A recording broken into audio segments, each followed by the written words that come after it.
Salut les amis, j'ai décidé aujourd'hui de vous parler d'un jeudi marquant, c'est tout de suite, juste après le jingle.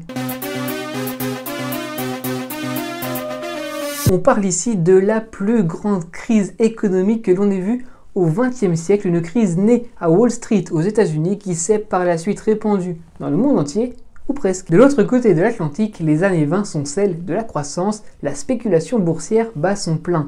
Mais en 1929, le système s'essouffle lentement.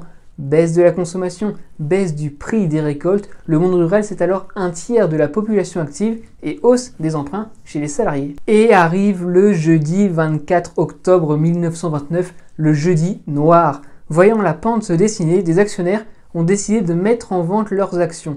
Ils sont alors rejoints dans la panique par d'autres actionnaires qui veulent vendre à tout prix. Ce jeudi, ce sont 19 millions d'actions, rendez-vous compte, qui sont mises en vente sans trouver acquéreur. Les conséquences sont nombreuses. Les actionnaires d'un côté sont ruinés, les banques font faillite, celles qui résistent augmentent leur taux de crédit, ce qui fait qu'à leur tour des entreprises font faillite. La société entre alors dans un cercle vicieux, surproduction, faillite, licenciement, chômage, baisse de la consommation, et ainsi de suite. Mais cette crise se propage au reste du monde lorsque les États-Unis rapatrient de l'étranger leurs capitaux. C'est ainsi que l'Allemagne, l'Autriche ou le Royaume-Uni sont touchés. Ce contexte économique, c'est d'ailleurs l'un des facteurs qui a permis aux nationalistes et aux fascistes d'accéder au pouvoir dans les années 30. On pense notamment à un certain Adolf Hitler.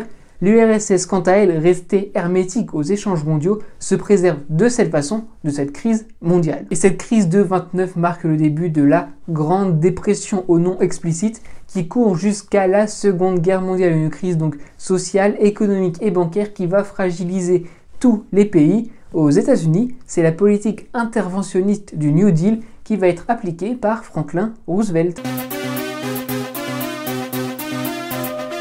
Clap de fin pour ce zoom sur la crise de 29. Merci à tous d'avoir été au rendez-vous. Merci de votre fidélité. On se retrouve en attendant sur les réseaux sociaux.